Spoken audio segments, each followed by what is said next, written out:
అంటే మీకు మ్యారేజ్ అయినాక రాజకీయాల్లోకి వచ్చారా దట్ బిఫోర్ రాజకీయాలు ఉన్నారా? ముందుగానే రాజకీయాల్లోకి వచ్చారు అంటే లోక్దల్లో ఉన్నారు అప్పుడు. మీకు మ్యారేజ్ అయినప్పటికీ లోక్దల్లో ఉన్నారు, సర్పంచ్ లోక్దల్ మద్దతుతో ఉన్నారు సర్పంచ్గా. అంటే టీడీపీలోకి రావడానికి గల కారణం ఏమంటారు లోక్దల్ నుంచి? మళ్ళీ కారణం అంటే ప్రత్యేకంగా రామారావు గారు మళ్ళీ మళ్ళీ పిలిచి మాట్లాడడం. సరే లోక్దల్ ఫస్ట్ టైం లోక్దల్ నుండి పోటీ చేశారు. ఓకే సరే మీలాంటి యంగ్స్టర్స్ కావాలి, నేను ఆ భావజాలంతోనే పనిచేస్తానని చెప్పడం, రామారావు గారు మళ్ళీ మళ్ళీ పిలిచి ఎక్స్ప్లెయిన్ చేయడం, నీకు ఫ్రీడమ్ ఇస్తానని చెప్పడం, నేను ప్రజల కోసమే చేస్తాను. ఓకే ఆ డిస్కషన్లో ఏం జరిగిందో. అంటే రాజకీయాలకు వచ్చిన బిజీగా ఉన్న సమయంలో కూడా మీ పట్ల అదే ప్రేమ అదే ఆప్యాయత చూపించేవారా? అంటే ఏమైనా బిజీగా ఉండేవారు ఎక్కువ కూడా? లేదండి, ఇప్పుడున్న వాళ్ళని చూస్తుంటే మా వారు చాలా టైం ఇచ్చారు మాకు అనిపించింది. ఇప్పుడు ఉన్నవారు ఇవ్వడం లేదంటారా? అంటే ఐ మీన్ ఇప్పుడు నేనే ఎగ్జాంపుల్, ఎవరో ఎందుకు నేనే ఇప్పుడు పాలిటిక్స్లో ఉన్నా, నేను కూడా మా వారిలాగా అంత అటెన్షన్ ఇవ్వలేకపోతానేమో ఫ్యామిలీకి అనిపించింది. మా వారైతే ఎవ్రీ 1 అవర్కి ఒకసారి నాకు ఫోన్ చేసేవాళ్ళు ఎక్కడున్నా. సెల్ ఫోన్ లేని రోజుల్లో కూడా ఎక్కడున్నా కనీసం 3-4 అవర్స్కి అన్నా వచ్చేది నాకు ఫోన్.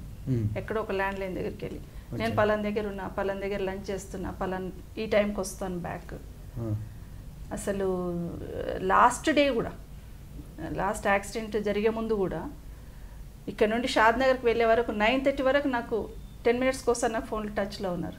షాద్నగర్కి వెళ్ళిన తర్వాత కూడా ఒకసారి చేశారు. ఆఫ్టర్ దట్ మళ్ళీ చేయడానికి నాకు అక్కడ లైన్స్ కలుస్తలేవని ల్యాండ్ లైన్కి వెళ్ళి ఫోన్ చేయించారు నాకు బయలుదేరినామని. అంటే అంత టచ్లో ఉండేవాళ్ళు. ఎవ్రీ 3 మంత్స్కి ఒకసారి బయటికి వెళ్ళేవాళ్ళం, ఒక 1 వీక్ అట్లా. బయటకి అంటే అవుట్ ఆఫ్ సిటీ వెళ్ళేవాళ్ళం. Out of city, out of కంట్రీయా? కంట్రీ లేదు, city. Out of city, out of state అంతే. అవుట్ ఆఫ్ స్టేట్ ఎక్కడైనా విహారయాత్ర అలా అంతే కొన్ని సైట్ సీయింగ్ 3 మంత్స్కి ఒకసారి వెళ్ళేవాళ్ళం పిల్లలని తీసుకొని కంపల్సరీ. మీ మ్యారేజ్ ఎప్పుడైంది మేడం? 1982 మీ మ్యారేజ్ అయింది. మీకు ఎంతమంది సంతానం? 3 అబ్బాయిలండి. 3 అబ్బాయిలే? ఓకే 3 అబ్బాయిలే. First Karthik, second Kaushik, third Kalyan. Karthik, Kaushik, Kalyan. మా నాన్నగారు మా చిన్న తమ్మునికి వాళ్ళ అమ్మ పేరు పెట్టుకున్నారు. వాళ్ళ అమ్మ ఉండంగానే పెట్టేసుకున్నారు. ఎందుకు 3 మేడం? అమ్మాయి కావాలనుకున్నారా ఏంటి? అమ్మాయి కావాలని మా నాన్న కోరుకున్నారు నుండి. అబ్బాయిలు ఎప్పుడు కోరుకోలేము, అమ్మాయిని కోరుకున్నాం. 3 అబ్బాయిలే కోరుకున్నారు. ఒక అబ్బాయిని ఎవరు, అమ్మాయి కావాలనుకున్నారు, అమ్మాయిని ఎవరు. సో మా మేనమామ కూతుర్ని మేము పెంచుకున్నాం.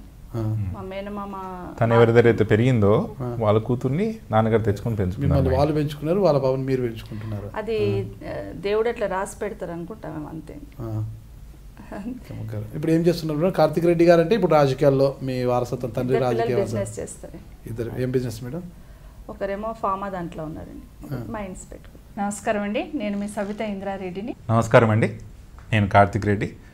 నాది మరియు మా అమ్మగారిది ఇంటర్వ్యూ మీరు iDreamsలో తప్పకుండా చూడండి.